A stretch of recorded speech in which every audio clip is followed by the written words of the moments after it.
Hello दोस्तों, आप सभी का यूट्यूब के चैनल एम ट्यूटोरियल्स में आप सभी का हार्दिक स्वागत है। मेरा नाम प्रभास सक्सेना है। तो दोस्तों, आप सब लोग कैसे हैं? आशा करता हूँ सब लोग अच्छे ही होंगे।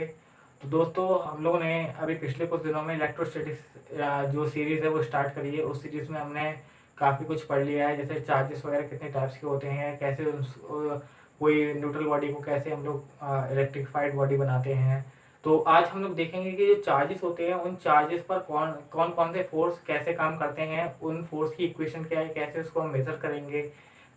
फोर्सेस का जो स्केलर मतलब जो इक्वेशन होती है वो स्केलर टाइप में कैसे लिखते हैं, उसको वेक्टर फॉर्म में कैसे लिखते हैं। तो और थोड़ा इसके बारे में मैं चाहता हूँ कि जो आप फिजिक्स में जो कॉन्सेप्ट वगैरह कर रहे हैं उसकी आपको फील आए, तो उसके लिए मैंने अपनी तरीके से एक डिमॉन्स्ट्रेशन भी इस वीडियो के बीच में रखा है। तो आशा करता हूँ आप लोग ये वीडियो देखें और इससे नॉलेज लें, और ये डेमोन्स्ट्रेशन जो भी है उसको देख के आप लोग कमेंट वगैरह करें। Okay, thank you. तो वीडियो को स्टार्ट करते हैं हम लोग। Let's start the video. चलिए दोस्तों, क्या है कि जैसे ये जो लेक्चर है मैंने आपको शुरुआत में बताया कि हम जो चार्जेस हैं, इलेक्ट्रिकल चार्जेस, उस पर लगने वाले जो फोर्सेस हैं उनके बारे में आज बात करेंगे। तो सबसे पहली बात, जो इलेक्ट्रिकल चार्जेस होते हैं उनके ऊपर जो फोर्सेस होता है उस फोर्स को हम लोग बोलते हैं इलेक्ट्रोस्टैटिक फोर्स। ओके, मैं फिर से बताना चाहूँगा, जो उस फोर्स को बोलते हैं इलेक्ट्रोस्टैटिक फोर्स। तो अब ये फोर्स का नेचर कैसा होता है, तो उस टाइप के लिए मैंने आपके लिए डेमोन्स्ट्रेशन लाया हूँ। छोटा सा एक एक्सपेरिमेंट टाइप का है। बेसिकली क्या है कि ना, इसमें देखिए, इसमें मैंने मैग्नेट्स लगाई हैं, दो मैग्नेट्स। आप ये मान के चलो कि ये पॉजिटिव चार्ज है, ये भी पॉजिटिव चार्ज है, एक बड़ा पॉजिटिव चार्ज है क्योंकि ये देखिए बड़ी वाली थोड़ी मैग्नेट है। तो मैंने एज्यूम कर लिया है कि मैग्नेट ना होके मैं ये चार्ज लाया हूँ, क्योंकि ना बेसिकली ये जो फिनोमेना है, ये मैं चार्ज तो है नहीं, लेकिन क्या है, मैंने इसी की टाइप को मतलब नेचर कुछ इसी की टाइप से मिलते हैं। मतलब आपको समझाने के लिए उसकी जो नेचर है वो मिल जाएगा, तो इसलिए मैंने थोड़ा सा डेमोन्स्ट्रेशन लाया है आपके लिए। तो देखिए, ये बड़ा वाला मैग्नेट है, छोटा मैग्नेट है। बड़े मैग्नेट को मैंने इसका मैग्नीट्यूड ज्यादा है चार्ज का। छोटा वाला जो मैग्नेट है इसका मैग्नीट्यूड जो है वो कम है, ठीक है, चार्ज का। अब बेसिकली क्या है, ये लोग एक दूसरे पे ये जो पाइप है प्लास्टिक का, इसके ऊपर ये फ्री होने के लिए मूव करते हैं, आराम से फ्री मूव कर सकते हैं। देखिए कितना स्मूथली मूव कर रहे हैं। अब बेसिकली हमें ये देखना है कि ये जो चार्जेस होते हैं, अब देखिए, हम ये जानते हैं कि कोई भी मतलब फोर्स होता है, ठीक है। उस फोर्स को किसी बॉडी पर अप्लाई करने के लिए एक हम लोग को कांटेक्ट, उस बॉडी को मतलब टच करना पड़ता है, ठीक है। अब जैसे एक एग्जांपल देता हूँ।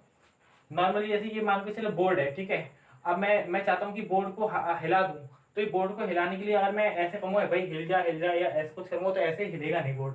लेकिन क्या है, मुझे है ना कम से कम ऐसे पकड़ के ऐसे हिलाना पड़ेगा, तब जाके हिलेगा। तो नॉर्मली ये जो फोर्सेस होते हैं, इनमें क्या है, हमें मतलब बॉडी को कांटेक्ट यानी टच करना पड़ता है। बॉडी को टच करते हैं, टच करने के बाद वो फोर्स जो होता है वो ट्रांसफर होता है, ठीक है। ऐसी बहुत सारी फिजिकल चीजें, यानी अगर हमें किसी बॉडी पर अगर हमें फोर्स लगाना हो, तो उस बॉडी पर फोर्स लगाने की, अब जैसे ये है, ठीक है, ये पूरा सिस्टम है, जैसे रॉड वगैरह। अब मैं चाहता हूँ कि ये मेरे हाथ में आ जाए, तो अपने आप तो आएगा नहीं ना। तो इसके लिए मुझे इसको मतलब टच करना पड़ेगा, मतलब पकड़ना पड़ेगा। पकड़ने के बाद इसको उठाऊंगा, तब जाके ये मेरे हाथ में आएगा। तो इसको उठाने के लिए जो फोर्स लगा, उसके लिए इसको फोर्स को मतलब मुझे इसको पकड़ना पड़ा, इस बॉडी को टच करना पड़ा। लेकिन जो ये चार्जेस, जैसे मान के चलो ये चार्जेस है, इसको छोड़ दो कि ये मैग्नेट नहीं है, एज्यूम करो ये चार्जेस है, ठीक है। ये बड़ा चार्ज है क्योंकि मैग्नीट्यूड ज्यादा है, ये छोटा चार्ज है। अब क्या है कि अब मान लीजिए, और दोनों पॉजिटिव चार्ज है, याद रखिए इनका जो नेचर है दोनों पॉजिटिव चार्ज है, ये भी पॉजिटिव है, ये भी पॉजिटिव है। अब सीधी बात है कि ये भी जब पॉजिटिव है, ये भी पॉजिटिव है, तो दोनों जो है चार्जेस वो लाइक चार्जेस है, ठीक है। लाइक चार्जेस का मतलब अभी तक हमने जो पढ़ा है, इसका मतलब क्या, लाइक चार्जेस जो होते हैं वो एक दूसरे पे रेपेल फोर्स लगते हैं। यानी कि अगर ये वाला इस पे लगाएगा तो ये दूर भाग जाना चाहिए, और ये वाला इस पे लगाएगा तो वो दूर जाना चाहिए, ठीक है। तो बेसिकली इसमें हम क्या देखते हैं कि देखिए, अब जैसे ये जो है, ये जो मैग्नेट है, ये जो चार्ज है, मतलब मैग्नेटिक सॉरी चार्ज बोले, ये चार्ज है, ये इस जो रॉड है, इस पे जाने के लिए, स्मूथली रन करने के लिए फ्री है, ठीक है। अब देखिए ये वाला, अब पहली बात क्या है कि जो जो चार्जेस होते हैं उनके बीच में जो फोर्स लगती है ना, वो मतलब उसी किसी मीडियम की रिक्वायरमेंट नहीं होती है। तो वो वैक्यूम में भी लगा सकते हैं हम फोर्स, यानी कि उनको टच कराने की जरूरत नहीं होती है। मतलब ये, अब देखिए ये इससे इतना दूर है, ठीक है। अभी क्या है, अभी देखिए ये अभी इससे इतना दूर है, ठीक है। अभी देखिए, अभी इसको फोर्स लगाएंगे तो ये कहाँ है, ये देखिए देखिए, ये जा रहा है, बिना टच करे इसको फोर्स लगा रहा है, ठीक है। बिना टच करे इसने इसको फोर्स लगाया, यहाँ पे था ये वाला जो चार्ज था यहाँ पर था, और यहाँ से यहाँ पे आ गया, लेकिन क्या बिना टच करे। तो इनके बीच में जो है, हम जो एक कॉन्सेप्ट लेके आएंगे उसे बोलेंगे फील्ड कॉन्सेप्ट। इलेक्ट्रिक फील्ड वगैरह आएगी, वो आगे मैं आपको इसके बाद जो लेक्चर्स आएंगे 2-3 बार, उसके बाद आपको उसका कॉन्सेप्ट क्लियर कराऊंगा। लेकिन ये बात आप याद रखिए कि जो कोई भी चार्जेस होते हैं, दो या दो से ज़्यादा जितने भी सिस्टम ऑफ चार्जेस हैं, उनके बीच में जब फोर्स लगता है तो वो उसको जरूरत नहीं है कि वो टच कराना है, वो वैक्यूम में कहीं भी लग सकता है और बिना टच करे वो फोर्स एक दूसरे में ट्रांसफर हो जाते हैं। ठीक है, अब जैसे मान के चलिए बड़ा चार्ज है, ये इस पर फोर्स लगा रहा है, तो देखिए ये देखिए मतलब टच नहीं कराना पड़ रहा है और रैपिड फोर्स लग रहा है। ठीक है, दूसरी बात, इस चार्ज का मैग्नीट्यूड ज्यादा है, इस चार्ज का मैग्नीट्यूड कम है, लेकिन जितना फोर्स इस पे लगा रहा है उतना ही फोर्स ये इस पे लगाएगा। ठीक है, तो इसके अकॉर्डिंग हम लोग देखते हैं। ये देखिए ये छोटा चार्ज है, ये बड़ा चार्ज है, इस पे भी छोटा, ये देखिए जो मैंने शो करा है बोर्ड पर, ये बोर्ड पर जो शो करा है इस पर देखिए, ये वाला छोटा चार्ज है इसलिए छोटा चार्ज है, ये बड़ा चार्ज है इसलिए बड़ा चार्ज है। ठीक है, अब इसी को ध्यान में रखते हुए यहाँ पे हम लोग फोर्स के जो वेक्टर्स वगैरह हैं वो लगाएंगे। ठीक है,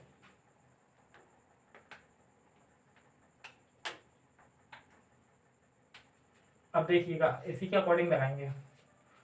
ये छोटा चार्ज है, ये बड़ा चार्ज है। ठीक है, छोटा चार्ज बड़े पर देखिए फोर्स कहाँ लगाएगा, ये देखिए किस डायरेक्शन में, ये किस डायरेक्शन में जा रहा है, इस डायरेक्शन में जा रहा है। तो इसके कारण इस ये जो चार्ज है Q1 चार्ज के कारण Q2 पर जो फोर्स लगेगा वो किधर जा रहा है, इससे दूर जाएगा, ये इसको अपने अवे करने की कोशिश करेगा, अपने से दूर करने की कोशिश करेगा। ठीक है, तो इसके ऊपर क्या है, इसको हम लिखेंगे F21। ठीक है, और इस ये क्योंकि वेक्टर क्वांटिटी है इसलिए इसके ऊपर एक एरो बना देंगे वेक्टर। ठीक है, इसी हिसाब से हम इसकी बात करते हैं। ये अब बड़ा वाला चार्ज है वो छोटे पे कितना फोर्स लगाएगा, ये बड़ा वाला चार्ज है छोटे पर कितना फोर्स लगाएगा, ये देखिए इधर डायरेक्शन में लगा रहा है इसलिए इसको इधर डायरेक्शन में लगा दिया, इधर डायरेक्शन में, ये कितना आएगा फोर्स, ये आएगा 1 2। अब बात क्या है कि हम ये जानते हैं कि बड़ा चार्ज है छोटा चार्ज है, लेकिन क्या है कि जितना फोर्स ये इस पे लगा रहा है, ये जितना फोर्स ये इस पे लगा रहा है यहाँ पे, ये वाला फोर्स, और जो ये वाला फोर्स इस पे लगा रहा है, ये दोनों मैग्नीट्यूड में सेम है, लेकिन क्या है डायरेक्शन दोनों की अपोजिट है, एक लग रहा है टुवर्ड्स लेफ्ट की तरफ और एक लग रहा है टुवर्ड्स राइट की तरफ। ठीक है, तो इससे आपको थोड़ा फील आया होगा कि फोर्स कैसे लग रहा है। देखिए अभी जैसे ये है, ये इसको, ये देखिए ये इसको इधर उसे अपने से दूर भेजने की कोशिश कर रहा है, ऐसे ये इससे अपने आप को दूर भेज रहा है इससे। ठीक है, लेकिन दोनों का जो फोर्स है वो दोनों सेम लग रहा है। ठीक है, अभी छोटा सा डेरिवेशन है वो करते हैं।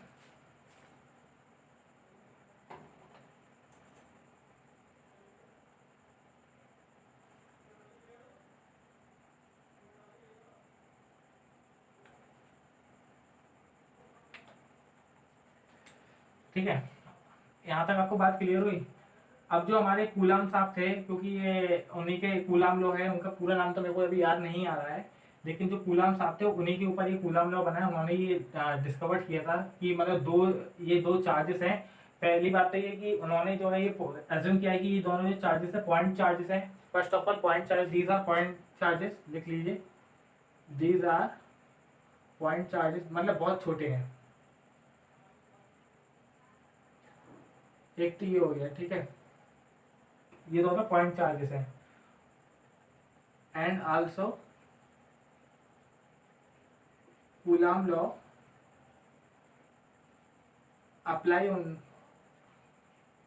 apply on only static charge। मतलब ये लॉ उस पर अप्लाई करेगा जो मतलब रुके हुए चार्जेस है, यानी क्योंकि हम जानते हैं कि इलेक्ट्रोस्टैटिक्स के बारे में हमने पूरा जो यूनिट है इलेक्ट्रोस्टैटिक्स पढ़ रहे हैं, तो उसमें जो चार्ज होना चाहिए वो रुका हुआ होना चाहिए, एट रेस्ट पे होना चाहिए, मूवेबल चार्ज एट रेस्ट। तो ये इसमें अज्यूम किया है कि चार्ज जो है वो एट रेस्ट पर है, दोनों के बीच में डिस्टेंस आर है। ठीक है, सेंटर से डिस्टेंस लिया है तो डिस्टेंस आर है। ये वाला चार्ज है Q1, इसका मैग्नीट्यूड Q1 है, ये वाला चार्ज है इसका मैग्नीट्यूड Q2 है, दोनों चार्ज पॉजिटिव है, देखिए पॉजिटिव चार्ज है। और दोनों पर जो फोर्स लग रहा है वो है इसके ऊपर जो फोर्स लग रहा है 1 2 लग रहा है, इसके ऊपर जो फोर्स लग रहा है वो 2 1 लग रहा है। ठीक है, तो अब इसका जो अब उन्होंने ये देखा, जब इन्होंने इसके ऊपर प्रैक्टिकल सॉरी एक्सपेरिमेंट्स किए थे, तो एक्सपेरिमेंट में इन्होंने ये देखा कि जो फोर्स लग रहा है वो प्रोपोर्शनल है Q1 Q2 के प्रोडक्ट के मैग्नीट्यूड के बराबर है। ठीक है, इन दोनों का जब प्रोडक्ट करेंगे यानी मल्टीप्लाई करेंगे तो उसके प्रोडक्ट के मैग्नीट्यूड के बराबर है। फिर दूसरी बार उन्होंने क्या देखा कि जो फोर्स है वो इन्वर्सली प्रोपोर्शनल है आर स्क्वायर के।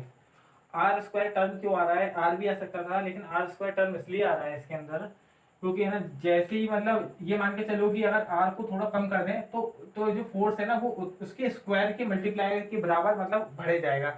यानी अगर यहाँ पे सिंगल आर होता तो थोड़ा सा फोर्स बढ़ता, लेकिन आर की स्क्वायर है तो यानी उतने टाइम्स बढ़ जाएगा। यानी कि अगर डिस्टेंस को जितना थोड़ा थोड़ा कम करते जाएंगे फोर्स उतना ही ज्यादा ज्यादा ज्यादा होता चला जाएगा। लेकिन उसी का उल्टा है कि अगर फोर्स, अगर ऐसे डिस्टेंस को अगर हम बढ़ा दें, थोड़ा सा डिस्टेंस बढ़ा देंगे तो फोर्स बहुत ज्यादा कम हो जाएगा, थोड़ा और डिस्टेंस बढ़ा दिया तो फोर्स और ज्यादा कम हो जाएगा। ठीक है। अब क्योंकि है ना, अब क्या है कि अब हम जानते हैं कि ये जो अब जो ये प्रोपोर्शनलिटी के साइन को हटाने के लिए और जब इक्वलिटी साइन को लगाएंगे तो एक कांस्टेंट लगाना पड़ेगा जिसे कूलम कांस्टेंट कहते हैं। ये होता है क्यू एफ इक्वल टू के Q1 Q2 upon R square.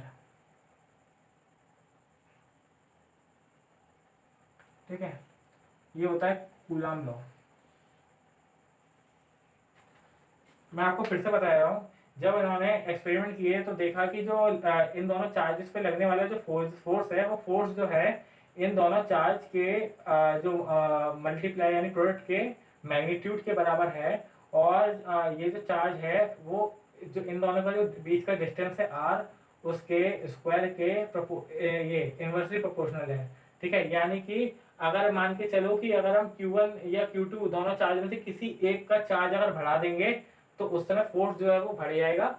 अगर हम दोनों का चार्ज बढ़ाते हैं, चार्ज का जो मैग्नीट्यूड है वो बढ़ा देंगे, दोनों का बढ़ा देंगे तो चार्ज जो फोर्स चार्ज पर लगने वाले जो फोर्स है वो बढ़ जाएंगे। अगर मान के चलिए कि Q1 और Q2 में से कोई भी एक या दोनों का अगर मैग्नीट्यूड को कम कर देंगे तो लगने वाला जो फोर्स होगा वो कम हो जाएगा। और ऐसी डिस्टेंस की अगर हम बात करें तो डिस्टेंस में क्या है, दोनों जो चार्जेस के बीच का जो डिस्टेंस है वो डिस्टेंस को अगर हम बढ़ा देंगे तो लगने वाला जो फोर्स है वो कम हो जाएगा। और अगर इसका रेसिप्रोकल बात करें वाइस वर्सा कि ये दोनों जो चार्जेस हैं उनके बीच में डिस्टेंस आर है, अगर आर को अगर हम कम कर देंगे तो उस समय उसका जो फोर्स है वो बढ़ जाएगा। ठीक है, तो ये होती है आपकी कूलम लॉ।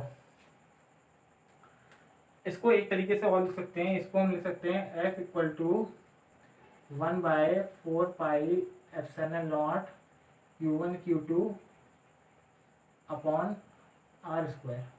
ठीक है, ये सारा अभी स्केलर फॉर्म में चल रहा है। आपने देखा होगा मैंने अभी फोर्स वगैरह पे वेक्टर साइन नहीं लगाया है। ठीक है, तो वो भी मैं समझाऊंगा आपको। अभी तो नॉर्मली जो है ये स्केलर क्वांटिटी की मतलब ओनली ये मान के चलो फोर्स का मैं सिर्फ मैग्नीट्यूड बता रहा हूँ, स्केलर तो होता ही नहीं, फोर्स स्केलर तो होता ही नहीं है, फोर्स का मैं आपको सिर्फ मैग्नीट्यूड बता रहा हूँ। ठीक है, इसलिए वेक्टर डायरेक्शन भी मैंने आपको बताई नहीं, वो भी बताता हूँ आगे। तो अभी एप्सिलॉन नॉट जो होती है वो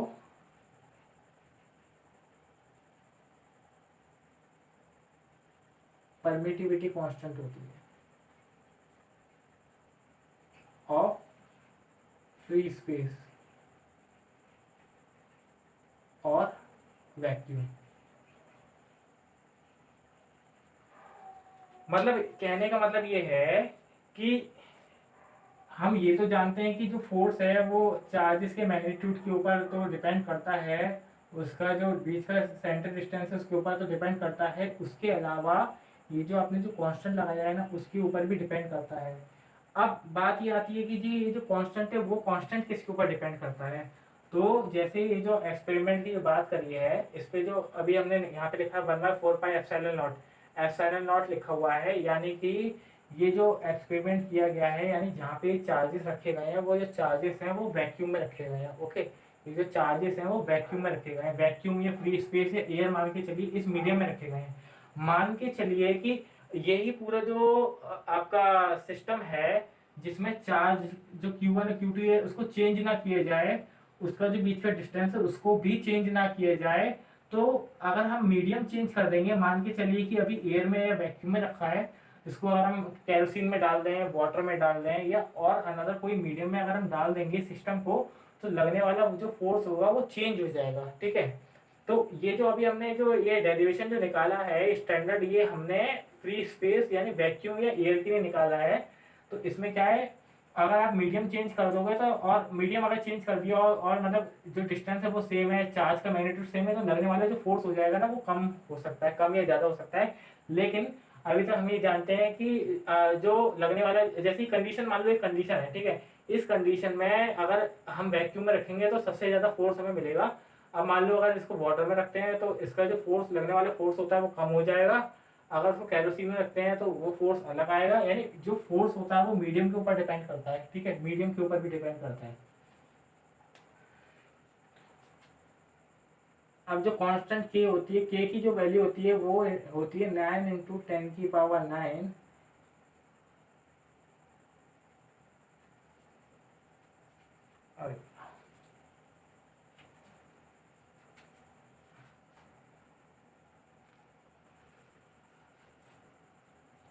न्यूटन मीटर स्क्वायर पर कूलम स्क्वायर होती है।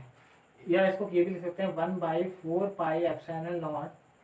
इस पूरे की जो वैल्यू होती है 9 × 10⁹ न्यूटन मीटर स्क्वायर पर कूलम स्क्वायर होती है, ठीक है।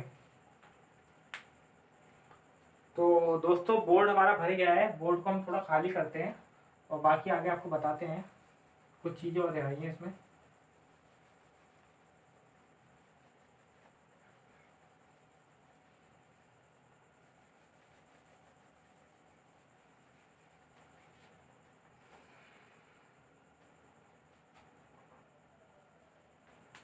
कि जो ई नॉट, जो परमिटिविटी ऑफ फ्री स्पेस है, इसकी जो वैल्यू होती है 8.85 × 10⁻12 कूलम स्क्वायर पर न्यूटन मीटर स्क्वायर, ठीक है।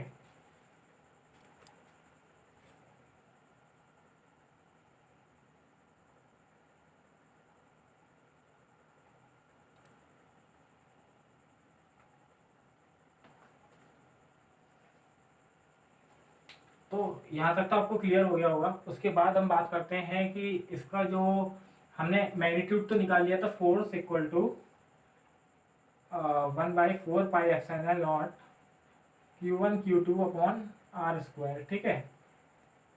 अब हमें क्या है, ये तो एक तरीके से मान के चलो कि आपका मैग्नीट्यूड हो गया, ठीक है, फोर्स का सिर्फ मैग्नीट्यूड निकाला है। हम ये जानते हैं कि वेक्टर वेक्टर होता है, फोर्स जो है वेक्टर। अगर इसको हम पूरे वेक्टर फॉर्म में लिखना चाहें तो कैसे लिखेंगे, मान के चलिए छोटा सा आपको एग्जांपल देता हूँ, हालांकि सबको मालूम होगा लेकिन जिसको नहीं मालूम है उसके लिए बता रहा हूँ।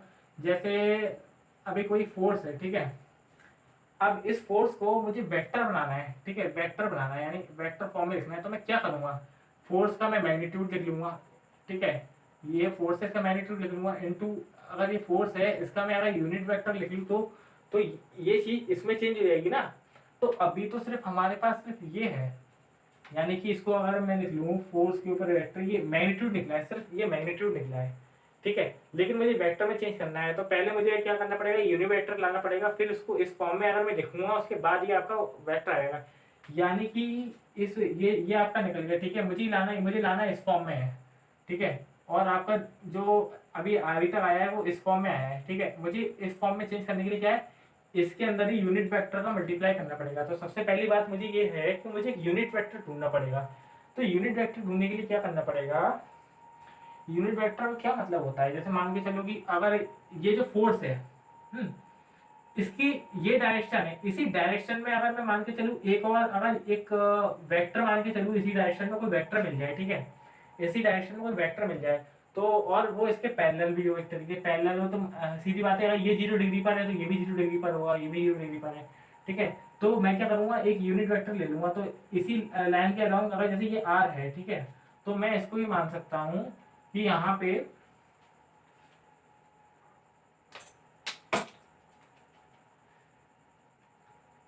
ये 1 है और ये 2 है, ठीक है। तो मैं ये मान सकता हूँ कि यहाँ पे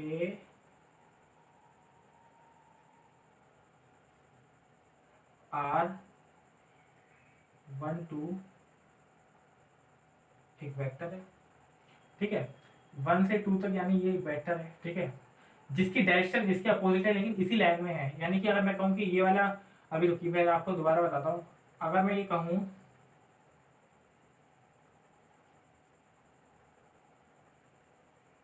सॉरी, ठीक है, अब क्या है, मैंने देखिए क्या किया है कि अगर यहाँ से यहाँ तक का जो डिस्टेंस है उसको मैंने वेक्टर से डिनोट कर दिया 1 2, ठीक है। और यही सेम डिस्टेंस है, लेकिन क्या है इसका, देखिए ध्यान रखिएगा 1 2 जो है वो इस डायरेक्शन में है। ये वेक्टर तो दोनों का, देखिए दोनों का मैग्नीट्यूड सेम है, ये मैग्नीट्यूड है, इस लाइन का मैग्नीट्यूड ये है। लेकिन ये वेक्टर क्या बता रहा है, ये वेक्टर हमें बता रहा है कि इसकी डायरेक्शन ये है, लेकिन ये वाला वेक्टर क्या बता रहा है, इसकी डायरेक्शन ये 2 से 1 की डायरेक्शन में ये वाला वेक्टर काम आएगा। अब तो यहाँ पे आप रिलेशन ध्यान से देखिएगा कि मेरे को जब ये फोर्स है, ये फोर्स का मैग्नीट्यूड है मेरे पास, अब मेरे को इसी की डायरेक्शन चाहिए, तो मैं क्या करूंगा, डायरेक्शन तो क्योंकि है ना इसी डायरेक्शन में चाहिए, तो ये वाला जो फोर्स, ये वाला जो आपका वेक्टर है, पोजीशन वेक्टर r21, अगर ये इसकी डायरेक्शन सेम है, ये देखिए ये है और ये सेम है, तो सीधी बात है अगर मैं इसका इसका मल्टीप्लाई कर दूंगा तो एक तरीके से मेरे को वेक्टर मिल जाएगा जो फोर्स का वेक्टर होगा। और अगर इस फोर्स का मेरे को चाहिए हुआ तो मैं ये वाला ले लूंगा पोजीशन वेक्टर, क्योंकि इसकी डायरेक्शन सेम है।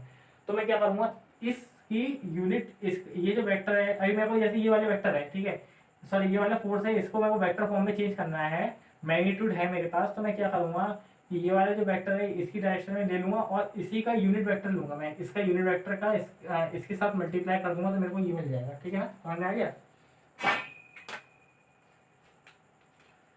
तो अब की बार मैं क्या लिखूंगा, मुझे फोर्स चाहिए तो उसके लिए पहले तो,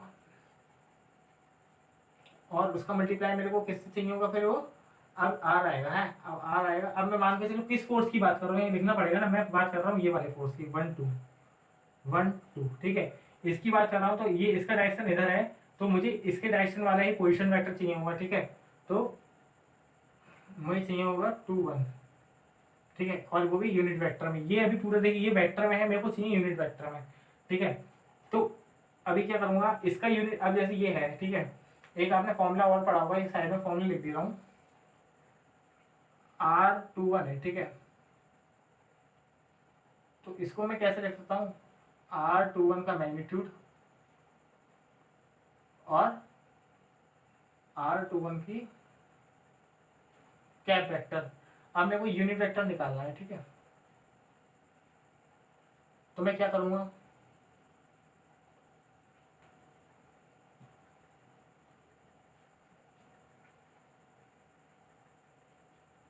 वेक्टर r21 का position vector divide by r position vector का मैग्नीट्यूड, ये करना है।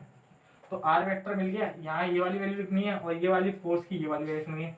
तो फोर्स का जो वेक्टर आएगा वेक्टर फॉर्म में, वो आएगा 1/4πε0 Q1 Q2 upon R square, ठीक है, इनटू, अब ये वाला इसका मल्टीप्लाई ये रखना पड़ेगा, ठीक है। तो r21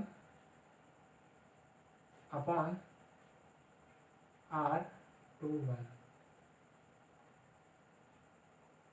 तो ये वाली ये हो गई आपकी वेक्टर फॉर्म की इक्वेशन। मैं दोबारा समझा देता हूँ कि पहला क्या है कि मैंने अभी तक क्या निकाला था, फोर्स का मैग्नीट्यूड निकाला था पहले तक, ठीक है। अब मुझे क्या है, मुझे इस फॉर्म में चाहिए, वेक्टर फॉर्म में चाहिए। वेक्टर फॉर्म के लिए मुझे क्या करना पड़ेगा कि फोर्स का मैग्नीट्यूड चाहिए और फोर्स की ही डायरेक्शन में मुझे एक यूनिट वेक्टर चाहिए होगा। तो फोर्स की डायरेक्शन में मुझे यूनिट वेक्टर जो है पोजीशन वेक्टर मिलता है, क्योंकि इसका एरो भी इधर जा रहा है, इसका एरो भी इधर जा रहा है। मैं ये नहीं लूंगा क्योंकि ये एरो इधर जा रहा है, तो ये ले नहीं सकता, अपोजिट डायरेक्शन में आएंगे 180 डिग्री।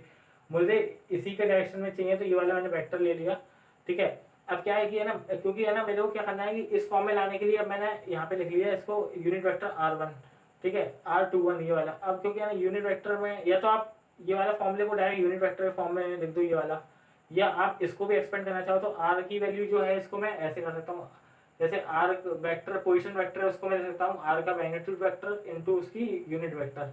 यूनिट वेक्टर निकालेंगे तो ये क्या बोलते हैं, ये वाली टर्म है इसके नीचे चली जाएगी। तो अब क्या है कि हमें ये बनाना है ना, क्योंकि ये वेक्टर फॉर्म में निकला है, फोर्स को वेक्टर फॉर्म में लिखना है, तो उसके लिए क्या करना पड़ेगा हमें, फोर्स का मैग्नीट्यूड लिखना पड़ेगा, जो हमने पहले लगाया था वो लिख दिया, और इसका वेक्टर जो यूनिट वेक्टर है वो यहाँ से निकाल के इसमें लिख दिया। तो ये आपका जो है वेक्टर फॉर्म में इक्वेशन आ गई। तो दोस्तों आज के लिए इतना ही। अगला लेक्चर जो है उसके अंदर हम परमिटिविटी की बात करेंगे, परमिटिविटी के अंदर रिलेटिव परमिटिविटी की बात करेंगे, और उसका जो अगला चैप्टर है वहाँ से हम लोग electric field, line of forces की बात करेंगे, इलेक्ट्रिक फील्ड की बात करेंगे। तो आज के लिए इतना ही लेक्चर, और आगे भी कोशिश करूँगा कि जो लेक्चर होता है उसके रिगार्डिंग अगर कुछ डिमॉन्स्ट्रेशन आप लोग को दिखा पाऊँ, क्योंकि इससे फिजिक्स में थोड़ी फील आ जाती है। तो अगर आपको अच्छा लगता है और समझ में आया हो ये लेक्चर और फील आई हो जो फोर्स की, तो आप लोग ये लाइक, कमेंट और सब्सक्राइब करें। Thank you.